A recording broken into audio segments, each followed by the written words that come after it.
Le terrible plan de Louis contre Théo. Dans les prochains épisodes, Louis, Fabian Wolfram, a exécuté son plan contre Théo, Khaled Alouache.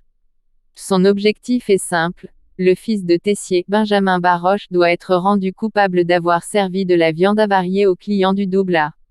Clotilde, Elsa Lunghini, se retrouve au cœur d'une terrible machination. Louis la rassure, il est certain que Théo ne peut se rendre compte de rien. Clotilde angoisse pour la réputation du Doubla. Le restaurant de l'Institut ne survivrait pas à des poursuites judiciaires de clients ayant pu ingérer de la viande avariée. C'est elle. De la viande avariée au Doubla. Mais Clotilde est sous la menace d'un ultimatum. Lancé par Louis. Si elle ne lui permet pas de retrouver la tête du Doubla, il balancera tout à Guillaume Bruno Puzzulu. Pour rappel, la professeure d'Auguste Armand a trompé son mari avec Joachim, Janice Sabric, et Louis l'a découvert. Clotilde se rend complice d'empoisonnement.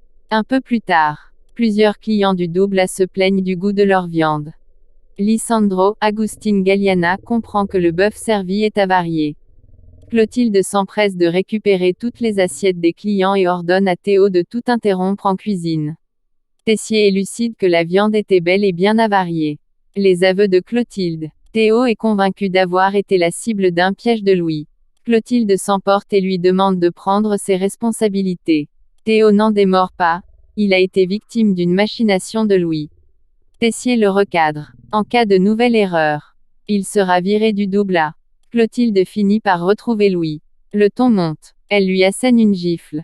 Claire-Catherine Marchal surprend la scène. Acculée, Clotilde passe aux aveux. Elle révèle le chantage, orchestré par Louis. Claire est sous le choc d'apprendre que son fils est à l'origine des récents événements ayant secoué le Doubla.